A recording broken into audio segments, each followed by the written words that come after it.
그런 장면이 있어가지고 동영상 캡처를 해왔는데요. 한번 잠시 먼저 보시도록 하겠습니다.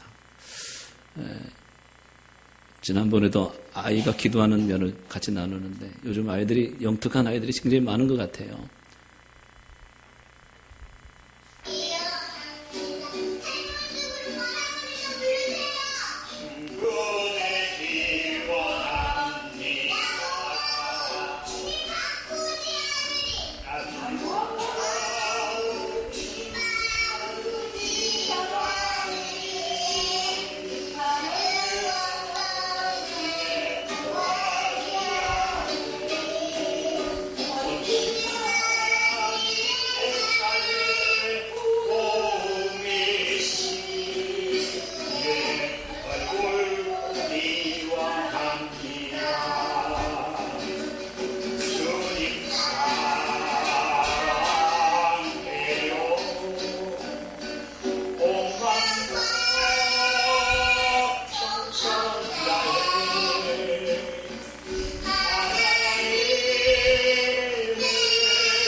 예, 요즘 아이들이 참 대단해요. 아주 시대가 바뀌어서 그러는지 옛날에 이런 아이들이 없었는데 참 하나님 앞에 찬양 인도로 쓰임받는 아름다운 모습이 있습니다.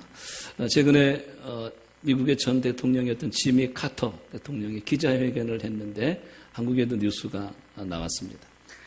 그분이 피부암이었던 흑색종 피부암이 있었는데 그것이 최근에는 뇌로 전이가 됐다고 공식 발표를 했습니다. 나이는 91세 나이인데 에머리대 병원에서 방사선 치료를 받고 있다고 공식 기자회견을 통해서 발표를 했고 내 인생이 몇 주밖에 안 남은 것 같다 하는 그런 이야기를 했습니다. 그러면서 나는 아름다운 인생을 살았고 몇 마디를 했는데 참 아름다운 인생을 살았고 수천 명의 친구를 사귀었고 그리고 행복을 누렸다. 지금까지도 그랬거니와 앞으로 남은 생애는 전적으로 하나님의 손에 달려있다. 이렇게 기자회견을 했습니다.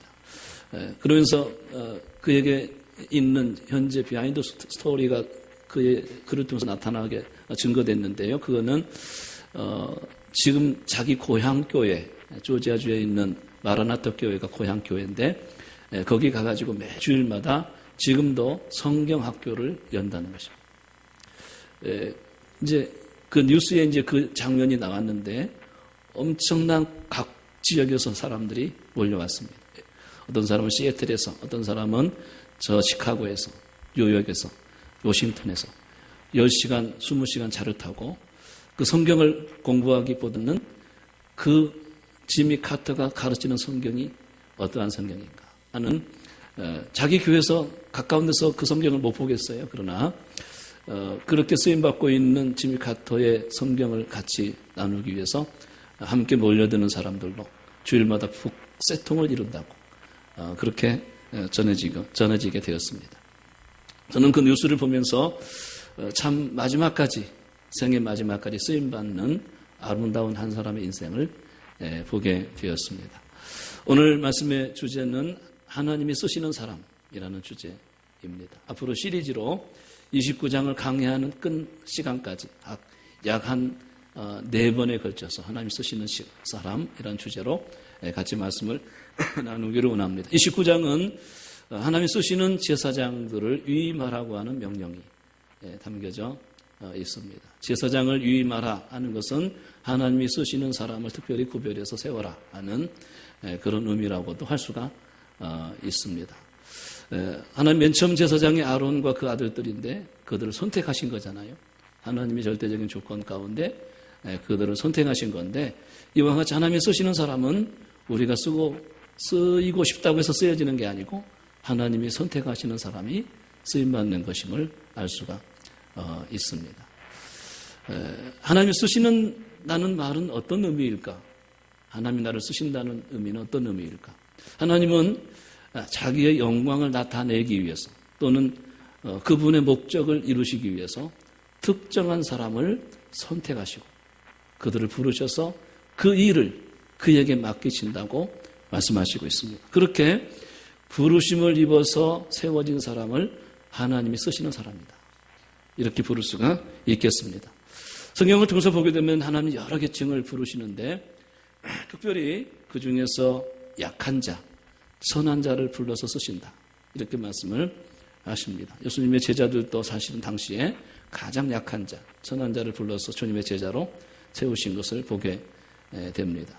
그런 것을 입증이나 하듯이 사도 바울은 고린도전서 1장에 보게 되면 그렇게 말씀을 하십니다. 여러분들의 부르심을 한번 생각해 보아라. 지혜로운 자가 많더냐, 능한 자가 많더냐, 문벌이 좋은 자가 많더냐, 없지 않느냐, 그런 반문입니다. 하나님은 미련한 자를 택해서 지혜로운 자를 부끄럽게 하시는 것이 아니겠느냐. 하나님은 약한 자를 택해서 그들을 부르시고 강한 자를 부끄럽게 하시는 분이 아니시겠느냐. 그렇게 그리고 천한 자, 멸시받는 자, 가난한 자, 없는 자, 그래서 그들을 택해서 있는 자들을 부끄럽게 하시는 분이 아니겠느냐. 이렇게 하심은 누구든지 하나님 앞에서 자랑치 못하게 하려 하십니다. 하는 말씀이 고린도전서 1장 7절부터 15절까지 내용인 것을 발견하게 됩니다. 거기 보게 되면 하나님은 어떤 자를 들어 쓰시는가를 말씀하는데 약한 자, 선하고 멸시받는 자, 가난한 자, 미련한 자, 능치 못함이 없는 사람이 아니고 능력이 하나도 없는 자, 문벌이 좋은 사람, 학식이 좋은 사람이 아니고 문벌 좋지 않는 그런 환경에 있는 사람들, 이런 사람들을 들어서 쓰시는 하나님이심을 말씀하고 있어요. 그 말씀 가운데 우리가 주목할 한 대목이 있는데 이는 누구든지 자랑치 못하게 하려 하십니다. 하나님은 자기를 드러내고 자랑하는 것을 결코 기뻐하시지 않는 그런 분인 것을 보게 됩니다. 요즘에는 젊은이들이 자랑질을 하지 말라 그렇게 하더라고요. 거기에 질까지 붙여가지고 자랑질하지 말라. 저도 저 자신을 자랑을 참 잘하거든요. 근데 목사님 자랑질 하지 마세요 그러더라고. 깜짝 놀랐어요. 자랑질? 깜짝 놀랐는데 하나님, 우리 사람들도 자랑하면 별로 싫어하잖아요. 자랑질하지 말라고 하잖아요. 하나님은 더 싫어하시는 것 같아요. 이는 누구든지 자랑치 못하게 하려 하십니다. 자기를 드러내는 거 기뻐하시지 않는다. 곧 쓰임받는 그 자체가 감사하는 사람을 쓰신다는 거예요. 나같이 못나고 연약한 사람을 써주시니 감사하다. 그래서 약한 자, 선한 자를 쓰시는 하나님이신 것을 그렇게 말씀하십니다. 그래서 하나님이 쓰시는 사람들을 보게 되면 수많은 고통을 겪게 하십니다. 모세도 보면 40년 동안 미디안 광야에서 그의 모든 진액을 다 빼버립니다. 아무 일도 할 수 없다고 생각되는 그때에 부르시는 하나님이신 것을 볼 수가 있습니다. 다윗도 왕으로 간택을 입은 다음에 계속 쫓김을 당하고 어려움을 당하게 하시다가 30세에 10대의 티네이저 때 부름을 받았는데 30세에 왕이 돼가지고 쓰임을 받는 것을 볼 수가 있습니다. 그렇게 고통을 통해서 우리의 마음을 연단하시고 낮추시고 겸손케 하셔서 이렇게 써주시니 감사합니다 하는 마음이 될 때 쓰시는 하나님이신 것을 발견하게 됩니다. 하나님이 쓰신다는 것은 어떤 의미가 있을까요? 교회에서 목사나 장로나 집사로 부름을 받아 쓰임받는 것일까요? 물론 그것도 쓰임받는 것이겠습니다만 반드시 그런 것만은 아닙니다. 가장 우리가 중요시 여기는 가정에서 쓰임받는 사람이 있습니다. 여러분 가정에서 하나님이 쓰시는 사람이 있습니다. 어떤 사람은 직장에서 삶의 현장에서 존귀하게 세워져서 쓰임받는 하나님 백성들이 이 땅에 참 많이 있습니다. 분명한 것은 하나님이 쓰신다는 의미는 그를 영화롭게 하고 아름답게 하신 다음에 돋보이게 하신다는 거죠. 직장에서 승승장구하고 사람들에게 돋보이게 만들어서 하나님이 하시는 일을 나타내시는 그런 역사가 나타납니다. 사업을 하신 분들은 하나님이 쓰시게 되면 큰 축복을 받습니다. 삶의 현장 모든 곳에서 정오의 빛같이 반짝반짝 빛나게 하십니다. 그래서 하나님이 영광을 받으시고 예수 그리스도가 증거되게 하시고 하나님의 뜻이 이루어지게 하시는 아름다운 현장이 되게 하시는 거죠. 그런 것이 쓰임받는 거라는 거예요. 지난주에도 우리가 거룩한 옷을 입혀라, 제사장들에게 입는 옷을 말씀하면서 그 옷을 그들에게 주어 입혀서 그들을 영화롭고 아름답게 하라. 하나님은 쓰시는 사람들을 그렇게 영화롭고 아름답게 하신 다음에 하나님의 일에 쓰시는 것을 발견하게 되는 거죠. 그러므로 우리가 하나님께 쓰임받는다는 사실은 너무나도 영광스러운 큰 축복인 것을 볼 수가 있는 거죠. 내가 주님께 쓰임받는다. 이것은 우리에게 주어진 축복 중에 가장 큰 축복인데 영광스러운 축복이라고 할 수가 있는 것이죠. 이와 같이 이런 모습, 이렇게 되는 것이 하나님께 쓰임받는 모습이다 하는 것을 우리가 알 수가 있습니다. 오늘 말씀에 보게 되면 하나님이 제사장들을 유임식할 때 몇 가지를 준비하라고 준비시키는 모습이 나오는데 이렇게 준비한 다음에 유임식을 하도록 그렇게 명하신 것인데 오늘 1절부터 9절까지는 몇 가지 준비사항을 말씀을 하시는 내용입니다. 이제 10절부터는 실제적으로 제사장 유임식을 어떻게 하는지를 말씀하는데 그 모든 과정이 우리에게 보편적인 모든 일반적인 쓰임받는 사람의 하나의 원리 같은 말씀을 주시고 있는 거예요. 제사장은 하나님이 쓰시는 사람인데 우리들도 하나님이 쓰시는 사람이라고 한다면 이러한 원리를 가지고 준비시키는 그런 과정이 있음을 보여주고 있는 것이죠. 그렇다면 오늘 몇 가지 준비하라고 하신 말씀 가운데 첫 번째는 제물을 준비하라고 말씀을 하십니다. 제물의 내용은 어린 숫소 하나를 준비하라. 흠 없는 순양 둘을 준비하라. 또 무교병이라는 것은 누룩을 넣지 않은 떡을 말하는 거죠. 무교병을 준비하라. 그리고 기름 섞인 무교 과자를 준비하라. 무교 과자라는 것은 거기에 누룩이 들어가지 않는 과자가 있는가 봅니다. 거기에 기름 섞인 무교 과자를 준비하고 기름을 바른 무교 전병을 준비하라. 그것을 광주리에 담아서 함께 어린 숫소와 흠없는 순양 둘을 함께 가져오라 하고 1절부터 3절까지 제물을 준비할 것을 말씀하고 있습니다. 이 제물을 준비함에 있어서 철저하게 하나님의 원칙이 있음을 볼 수가 있는데요. 어린 숫소를 준비하라 했는데 늙은 황소를 준비하면 제물이 될 수가 없다는 것이 하나님이 정하신 제물이 따로 있는 것을 말씀하십니다. 흠없는 순양 둘을 준비하라고 했는데 암양 둘을 준비하면 안 되는 거죠. 하나님이 어떤 원칙이 분명히 있는 것을 볼 수가 있어요. 소제를 위해서 제물을 준비하는데 무교병을 준비하라고 했는데 누룩을 넣은 떡을 가져오면 안 되는 것이죠. 그다음에 여기에 있는 제물들은 무엇에 쓰려고 그랬을까요? 어린 숫소는 속죄제를 드리기 위해서 준비하라고 하셨습니다. 흠없는 순양 둘 가운데 하나는 번제를 드리기 위해서 양을 준비하라고. 순양 둘 중에 하나는 번제로 드리기 위해서. 또 하나 남은 순양 하나는 화목제로 드리기 위해서. 그 무교병과 무교과자와 무교전병은 소제를 드리기 위해서 그렇게 준비하도록 명하신 것이라고 할 수가 있습니다. 사랑하는 성도 여러분, 하나님이 쓰시는 사람에게 제물을 준비하라고 하십니다. 하나님이 제물을 받으시기를 원해서 그러실까요? 구약에서 모든 제물은 그 사람, 제물을 드리는 그 사람의 마음과 헌신을 받기 위해서 그 제물을 준비하라고 하시는 것이죠. 제물 자체를 원하시는 것보다는 제물을 드리는 그 사람, 정성껏 아낌없이 하나님을 위해서 준비하는 그 사람의 마음을 받으시기를 원하시는 거죠. 오늘 또 우리가 예배 드리는데 준비되는 모습이 하나 있어야 되는데 예배 드릴 때 제물을 준비해서 예물을 준비해서 예배로 나오는 것이죠. 그런데 그 제물을 받기 위해서 하나님이 제물을 준비하라고 하시는 것이 아니고 아낌없이 주님을 위해서는 아낌없이 너무 감사해서 모든 주재권자가 하나님이시기 때문에 모든 것이 하나님께로부터 왔기 때문에 그것을 알고 정성껏 감사하는 마음으로 아낌없이 이렇게 준비하는 그 제물을 드리는 그 사람의 그 마음이 어떤지를 보시고 있는 거죠. 그리고 제물을 드리는 그 사람의 몸과 그 생애를 헌신되기를 원하시는 그런 마음이 담겨져 있다고 할 수가 있습니다.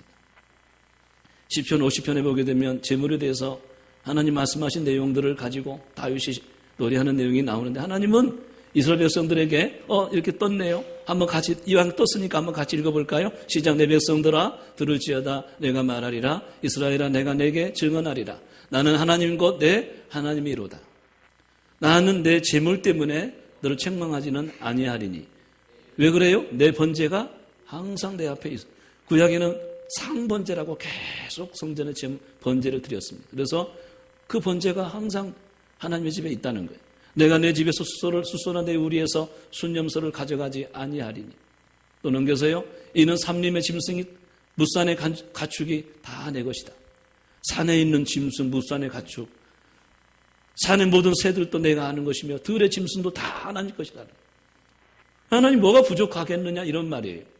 다 하나님의 것인데 이 땅의 세계와 내가 가령 줄여도 내게 이르지 아니할 것은 세계와 거기에 충만한 것이 다 내 것이라는 거예요.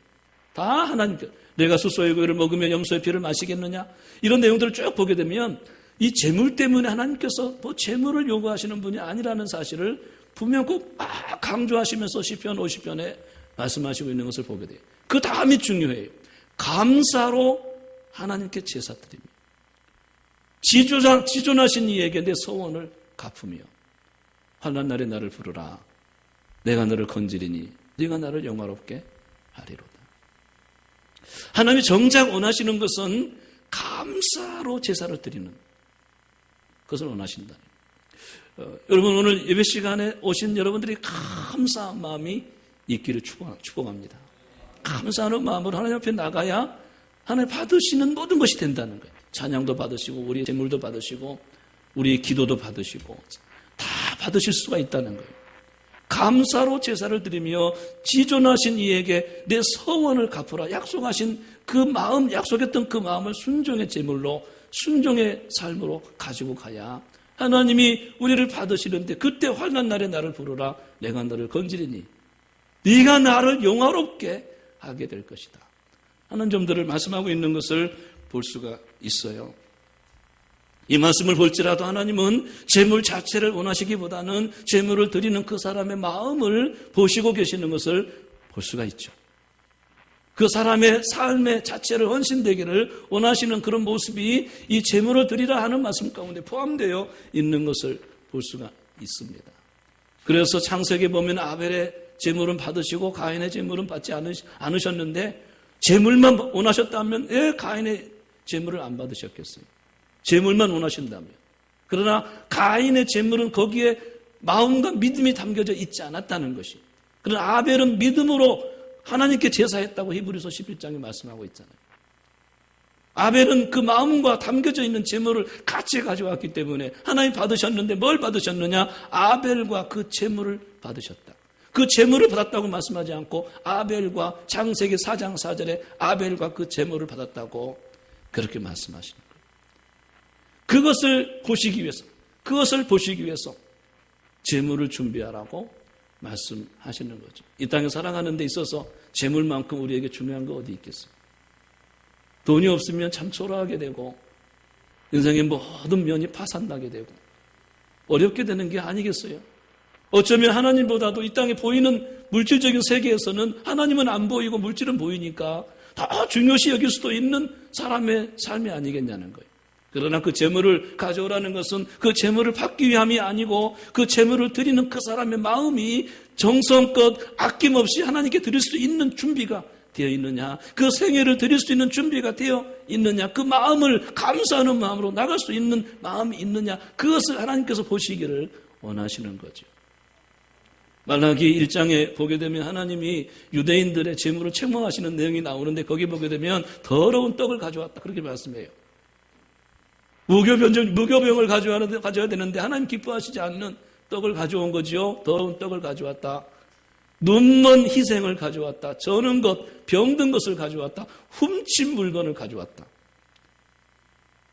세상에서 훔친 물건을 하나님께 너희 이 물건을 총독에게 갖다 주어봐라. 총독이 기뻐 받겠느냐. 하나님이 심지어 그렇게 말씀하시고 심지어는 뭐라고 하시냐면 차라리 내가 성전 문을 닫았으면 좋겠다. 왜냐하면 헛된 재물을 불사르는 것을 내가 참아 볼 수가 없다고 말씀하십니다. 그러면서 말라기 2장 3절에 보게 되면 희생의 똥을 너희 얼굴에 발라버리고 싶다. 도무지 하나님 받으실 만한 재물이 아니었다. 마음도 없고 형식적이고 저는 것, 병든 것, 눈먼 것, 더러운 떡을 가져왔다는 것이. 그걸 보게 되면 하나님은 절대로 재물을 원하시는 분이 아니고 재물 가운데 담겨져 있는 그 마음을 더 원하시는 것을 보게 돼요.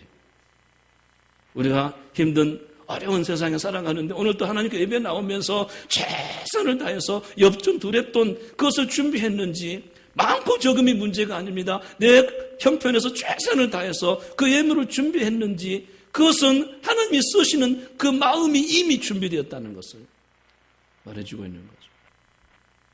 많이 축복을 해도 엄청나게 물질을 주어도 자기 것이라 인정하지 아니하고 그 모든 것이 하나님의 것이라고 인정해야 하나님이 쓰시겠다는 거 아니겠어요? 그래서 그런 마음을 보시기 위해서 재물을 준비하라고 말씀하시고 있는 거죠. 이것은 우리 마음뿐만 아니라 내 순종의 재물이 되겠습니다. 삶의 재물이 되겠습니다 하는 그런 의미라고 할 수가 있습니다. 그래서 신약에서는 그러므로 형제들아 내 자비하심으로 너희를 권하노니 너희 몸을 하나님이 기뻐하시는 거룩한 산 제사로 드리라. 이는 너희가 드릴 영적 예배니라. 너희 몸을 거룩한 산 제물로 드리라고 그렇게 말씀하시고 있습니다. 모세도 처음에는 못하겠다고 안 된다고 나는 안 된다고 극구 부인하고 안 된다고 하다가 나중에는 순종의 삶으로 나가는 것을 보게 됩니다. 하나님 그걸 보시기를 원합니다. 하나님 내 삶을 제물로 드립니다. 내 몸을 내 인생을 제물로 드립니다 하는 그 받아내기 위해서 모세를 설득하시는 모습이 나오고 있죠. 주님의 제자들도 나를 따르라 했을 때 즉시 모든 것을 버려두고 따랐을 때 드디어 주님의 제자들로 쓰임받는 것을 보게 됩니다. 다 순종의 제물인 것을 볼 수가 이런 마음을 준비시키시는 하나님이신 것을 발견하게 됩니다. 두 번째로는 성결과 거룩을 준비시키는 것을 이 말씀을 통해서 보게 되는 4절에 보게 되면 그들을 회막문으로 데려다가 그들을 물로 씻으라고 말씀하세요. 5절에서는 그들을 옷을 가져다가 에봇과 에봇코도 받침과 속옷을 입히라고 말씀하십니다.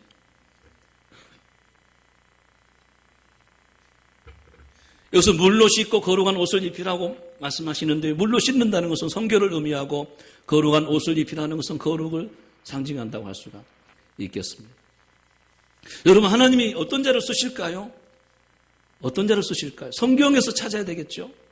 성경 찾게 되면 하나님 어떤 자를 쓰시는가 보면 온전한 회개를 이루어서 예수 안에서 죄 씻음 받은 자가 쓰임받는 것을 보게 돼요. 한번 크게 따라합시다. 온전한 회개. 온전한 회개를 이룬 사람을 쓰신다는 거예요. 씻음 받은 사람, 성결을 유지한 사람을 쓰신다는 거예요. 죄 없는 사람을 쓰실까요? 천만의 말씀이에요. 이 땅에 죄 없는 사람이 어디 있을까요? 의인은 없나니 하나도 없어요. 선한 사람도 없고 다 죄 아래 팔렸어요. 저도 그렇고 이 시간 여러분도 그렇고 죄 없다고 말하는 사람은 거짓말하는 사람이라고 했어요. 하나님을 믿지 않는 것도 가장 큰 죄라고 했어요. 거짓말하는 것, 도둑질하는 것 큰 죄라고 생각하는데 그건 아주 빙산의 일각에 불과해요. 하나님을 인정하지 않고 하나님을 신뢰하지 못하는 것이 엄청 하나님 앞에 큰 죄라는 거예요. 여러분 우리가 다 죄 아래 있는 자입니다. 죄 아래 팔린 자입니다. 그러나 어떤 사람이 쓰임받을까요? 나는 죄 아래 있어서 예수님이 진정으로 필요한 자이고 그래서 예수님 앞으로 나아가서 모든 죄를 고백하고 참 회개를 이루어서 죄에서 떠나고 그리스도의 피로 속죄함을 입은 사람을 하나님이 쓰시는 것을 보게 돼요. 내가 깨끗하기 때문에 성결한 것이 아니고 예수 안에 있기 때문에 성결함을 입은 것입니다. 지금도 용서받은 죄인인 것입니다. 우리가 죄가 없는 것이 아닙니다. 다 죄 아래 있는 것입니다. 그러나 다만 예수 안에 있기 때문에 지금도 성도라고 일컬음 받고 있는 것입니다. 할렐루야. 그런 사람을 쓰시는 것을 보게 돼요. 거룩한 옷을 입혀라. 이것은 제사장의 옷을 입으라는 거 아닙니까? 그 옷을 입었다는 것은 그들을 거룩한 의미로 그렇게 입으라고 하는 거 아닙니까? 세상과 구별되어서 거룩을 지키라고 하는 그런 의미라고 할 수가 있어요.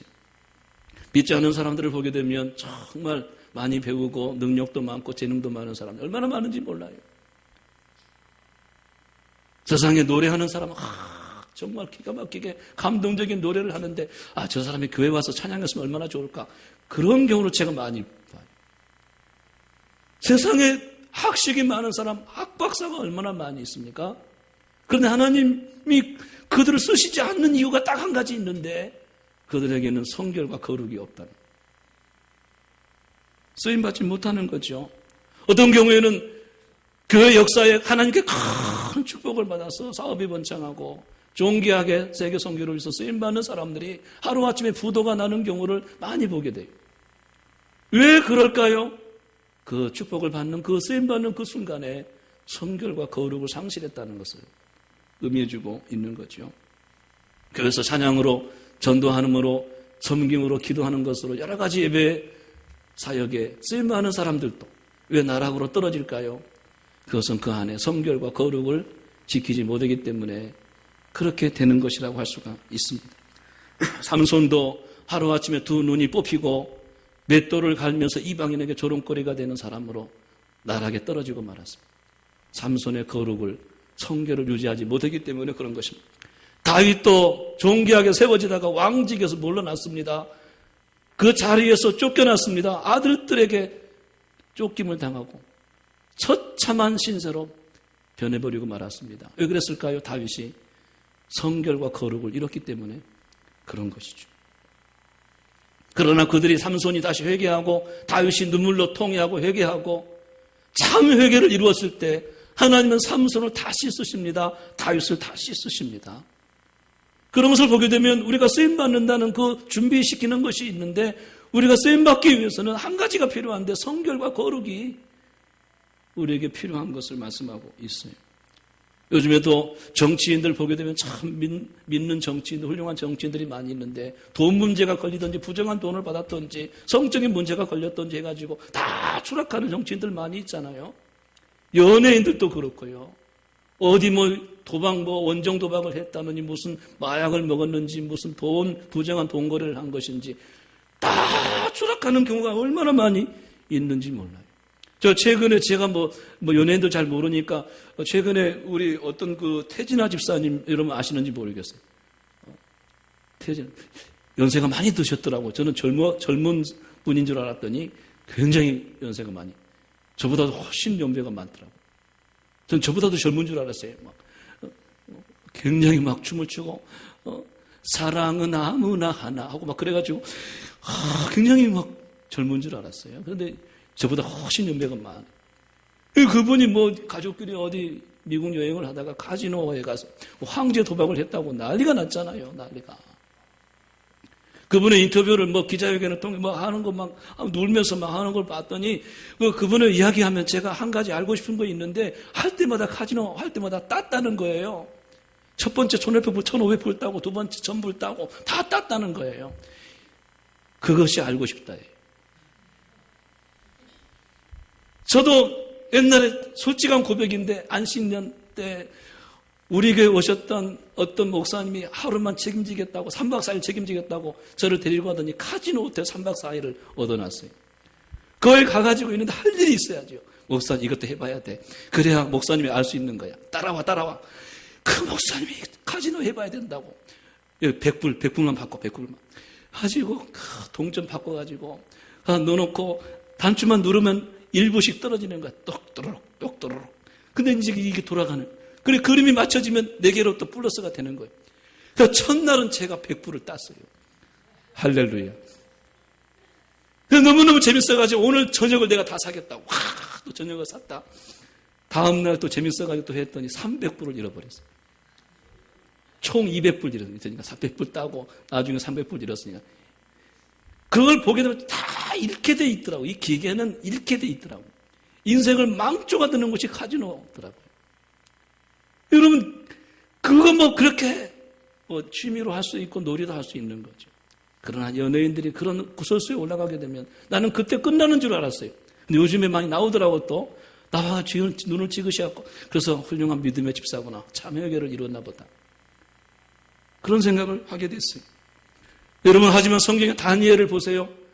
나라가 바뀌었어요. 바벨론 나라에서 메데 바사 왕국으로 바뀌어도 다니엘은 그 자리를 유지했어요. 왕이 바뀌고 정권이 바뀌어도 그 자리를 유지했는데 왜 그런 줄 아세요? 다니엘은 뜻을 정하여 자기를 더럽히지 아니하기로 뜻을 정했다는 거예요. 성결과 거룩을 유지했다는 것을 의미할 수가 있는 거죠. 그래서 바울 사도는 사랑하는 아들 디모데에게 그렇게 편지합니다. 디모데야, 큰 집에는 금그릇도 있고 은그릇뿐만 아니라 질그릇과 나무그릇도 있단다. 어떤 그릇은 귀하게 쓰는 것도 있고 천하게 쓰는 것도 있단다. 그러나 이 모든 것에 자기를 깨끗하게 하게 되면 귀히 쓰는 그릇이 되어 거룩하고 주인의 쓰심에 합당하며 그 다음에 모든 선한 일을 위해서 준비하게 될 것이다. 그렇게 말씀하시는 것을 보게 됩니다. 그릇은 크고 그릇은 금그릇같이 귀하고 아름다운데 쓰임받지 못한 사람이 있다면 얼마나 안타깝겠습니까? 그릇이 너무너무 커, 너무너무 그릇이 큰 뿐이야. 그런데 쓰임받지 못한다면 어떻게 되겠어요?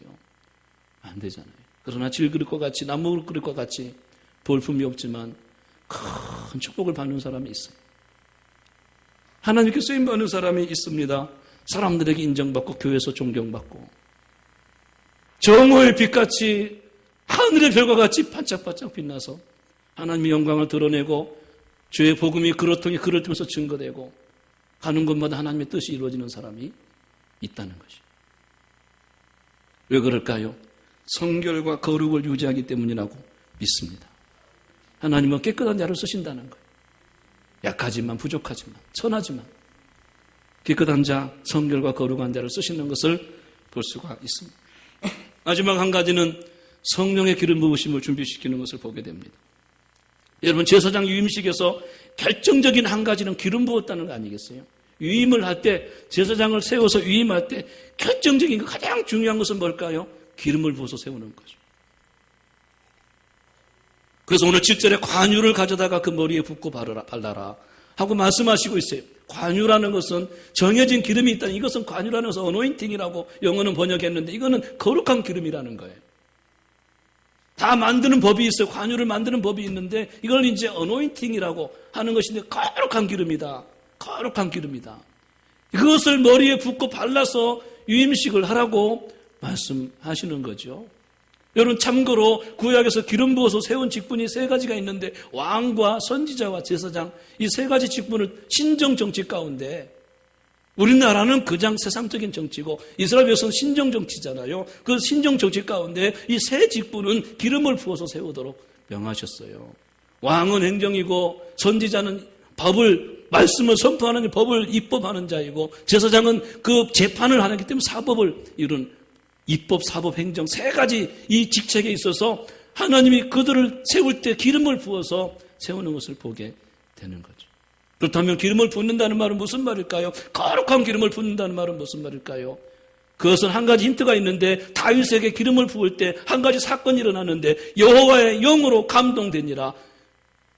기름을 부은 것이 뭐를 상징할까 봤더니 성령이 임하시는 것을 의미하고 있는 거예요.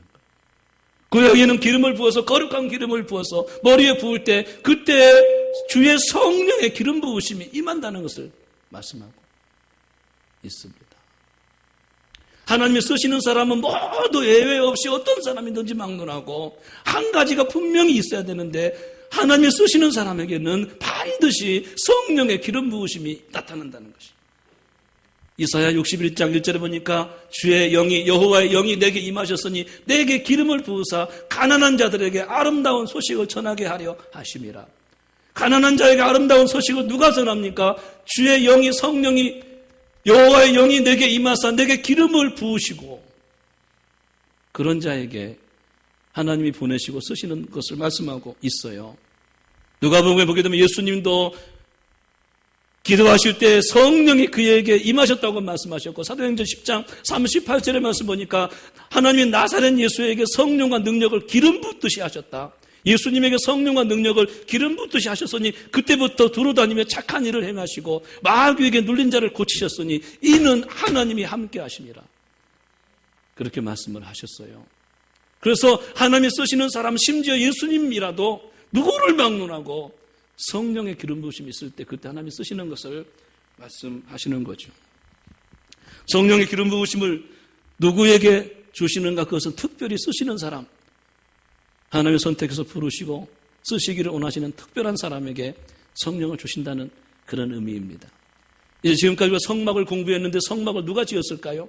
성막 그 얼마나 힘든 작업이겠어요. 그런 성막을 누가 만들었다고 합니까? 부살렐과 오홀리압이 만들었는데 나중에 출애굽기 35장에 보게 되면 오홀리압과 부살렐에게 여호와의 영을 충만하게 부으사 지혜와 총명과 지식이 많게 하셔서 그 모든 일을 행하게 하셨다. 하나님 쓰시는 사람을 보게 되면 특정한 문제를 위해서 특정한 어떤 목적을 위해서 쓰시는 사람을 다 보게 되면 성령의 기름 부으심을 주신다는 것을 말씀하시고 있어요. 부족하지만 저도 청년 시절 때 성령의 기름 부으심을 받았어요. 22살 때 제가 전도사를 했습니다. 제가 고향교회는 아니고 서울의 제2교회라고 부모님이 다녔던 교회, 형님이 장로로 섬겼던 교회, 제가 거기에 상공동의 모 교회에 제가 다녔어요. 개척교회부터. 거기서 다녔는데 제가 신학교도 안 갔는데 전도사로 임명을 해주셨어요. 목사님. 그때부터 하나님 앞에 기도했는데 저에게 저가 너무 쑥스러워가지고 앞에 나설 수도 없고 말도 제대로 못하는데 저에게 성령이 임하셨어요. 말씀을 전하는 축복을 저에게 주셨어요. 그때부터 이상하게 말씀만 읽으면 깨닫는 은혜가 임하는 거예요. 그리고 담대하게 선포하는 능력이 저에게 임하는 거예요. 정말 제가 말 못하는 사람이 있다면, 말 재주가 없다면 저라고 감히 말씀드릴 수 있어요. 근데 이상하게 말씀이 읽고 싶어지고 그 말씀을 읽자마자 깨달음을 주시고 수없는 설교가 막 말씀 안에서 나오는 거예요. 하고 싶은 이야기가 계속 나오는 거예요. 그 의미와 뜻을 하나님 마음을 알게 되는 그런 마음을 주시는 거예요. 그래서 전하지 아니하면 안 되는 막 전하고 싶은 그런 마음이 저에게 있기 시작했어요. 그리고 방언 은사가 임해서 기도하는 은혜를 주셨어요. 부족하지만 가난하고 병들고 심히도 못난 저지만 연약하지만 세상에 지식이 많고 학식이 많고 문벌도 많고 부자도 많이 있는데 가끔 저는 그런 생각을 해요. 하나님 저 그룹 회장을 쓰시면 얼마나 좋겠어요. 왜 이렇게 가난한 저를 쓰시려고 그렇게 하고 계세요. 하나님 쓰시는 사람이 따로 있다는 거예요. 우리 인간적인 생각으로는 그렇게 힘이 있고 재물이 많이 있고 배운 사람을 쓰시면 훨씬 빠를 거 아닙니까? 훨씬 쉬울 거 아닙니까? 그런데 그렇게 하시지 않는다는 거예요.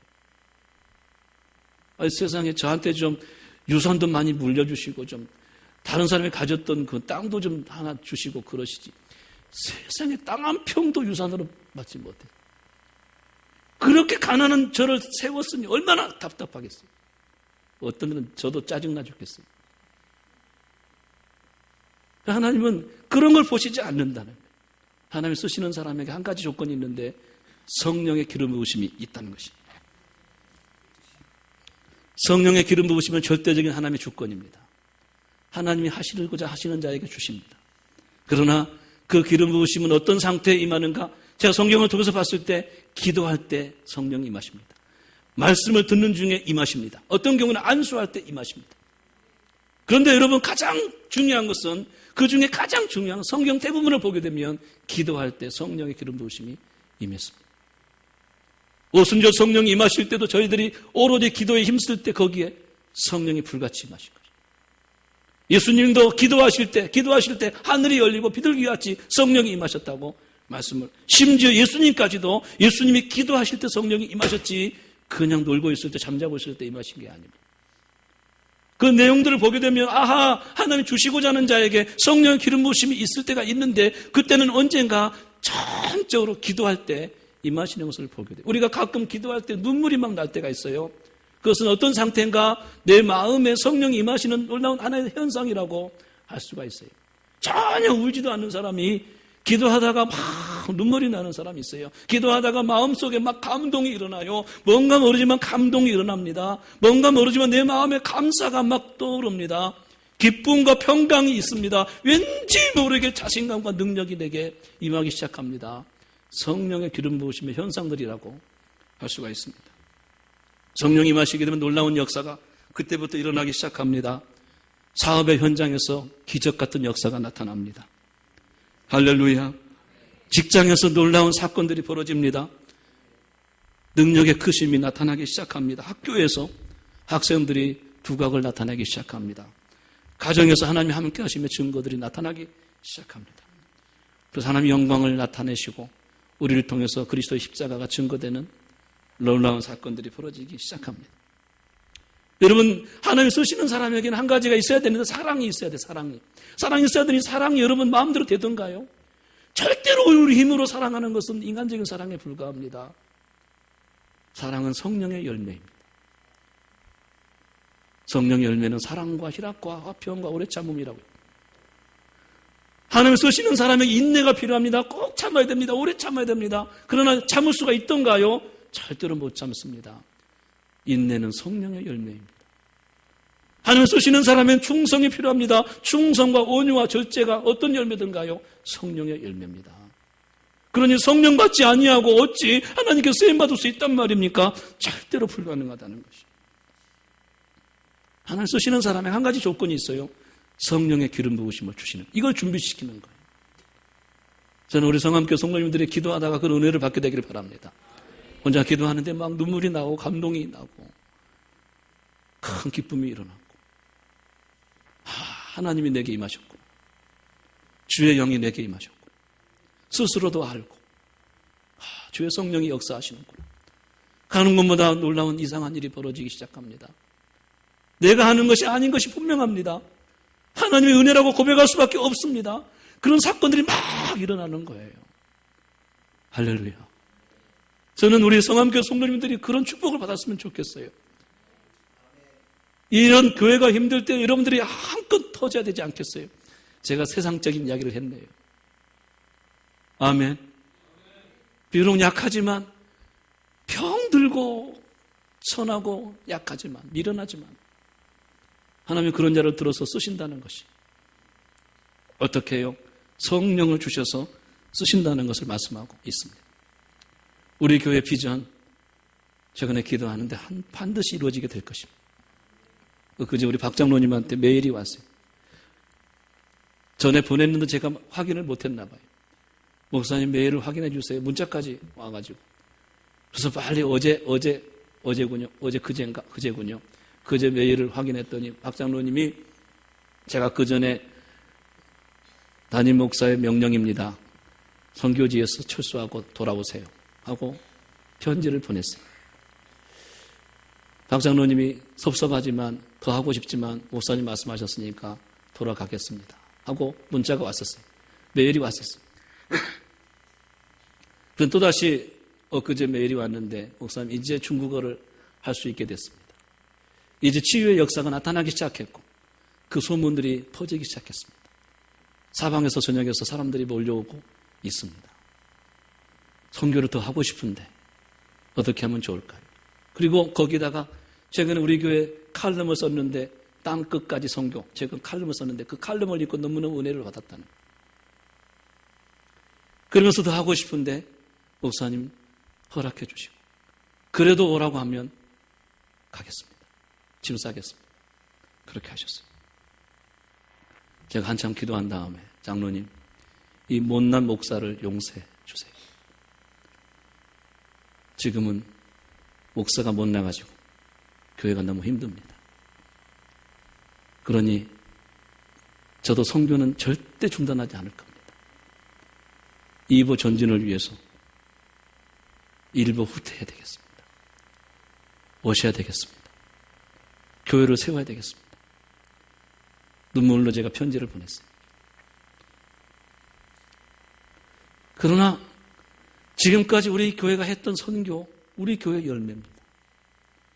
지역사회를 섬기고 다음 세대를 세우는 비전과 그 모든 비전들을 하나님이 이루시게 될 줄로 믿습니다. 왜요? 하나님은 크신 분이십니다. 교회를 사랑하시는 분입니다. 우리의 기도를 들으시는 분이십니다. 절대로 여러분들의 기도했던 눈물의 기도는 헛되지 않습니다.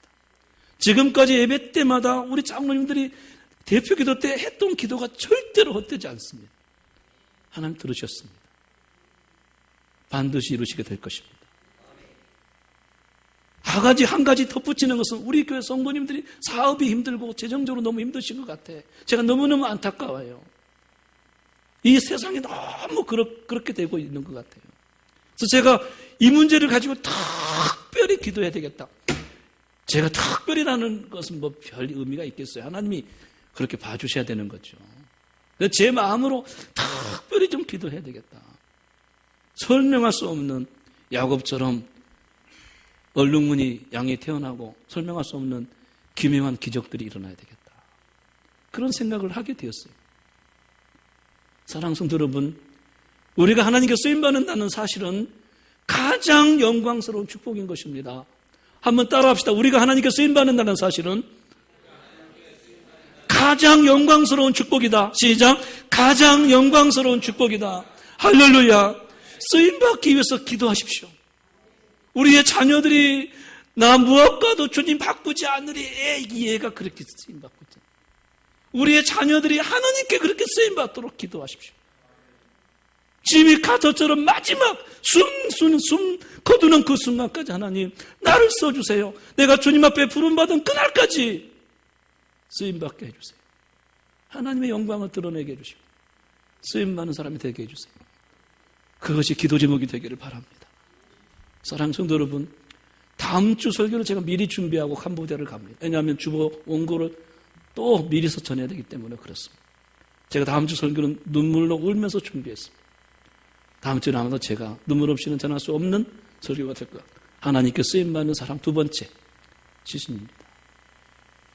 사랑하는 성도 여러분, 오늘 여기 나오신 여러분들이 다 같이 존귀하게 하나님께 세워지기를 바랍니다. 저 깜깜한 밤하늘의 별과 같이 빛나는 여러분 되기를 바랍니다. 정오의 빛같이 광명이 넘치는 사람이 되기를 바랍니다. 하나님의 영광이 드러나고 쓰임받아서 행복한 여러분 되기를 주의 이름으로 축원합니다. 기도하겠습니다. 사랑하시는 아버지 하나님, 참으로 감사합니다.